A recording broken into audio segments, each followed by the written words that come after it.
In the early 2000s, the world was introduced to a conflict that would shake the foundations of two nations. Neighbors in the region of Upereon, Findon, and Rusmini were thrust into a war that would define a generation. Through the release of previously confidential documents, a new light has been shed on the events leading up to the conflict. As we delve into these records, we uncover the truth behind one of the most devastating wars in recent history. At the heart of this struggle was the international Gurgia-Rusmini pipeline. It transported 50 billion cubic meters of gas from Gurgia to Rusmini through Findon every day. It was a vital resource for Rusmanian industry and civilian life, one which Rusmini was in dire need of. But in 2004, during the Federal Finance Review, the Findenian government looked to cut back on unnecessary expenses. This included the Serov pipeline running through their territory.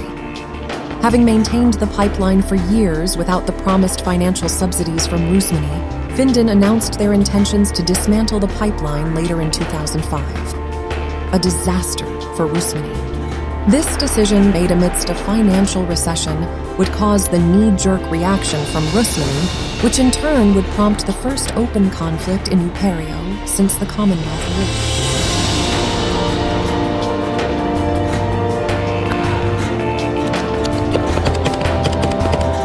Unprepared, Findon was pushed back over the Gulf by the might of the Rusmanian army. In a matter of days, Rusmini had captured the entire pipeline and much of Findon itself.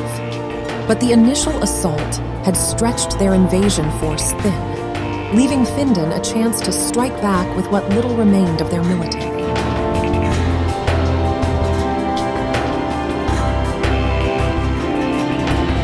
All of this can, of course, be found in any history book. But in these documents, there was a detail that had been seemingly omitted from history. There were several accounts of a lone regiment which led the last desperate counter-assault against Rusmini. Their name, Spearhead. However, much of the available information was incomplete. I decided to pursue the history of the war through this forgotten regiment, certain I'd find something there. Could it be the hidden truth behind the war, or just another battlefield legend? That I'll leave to you.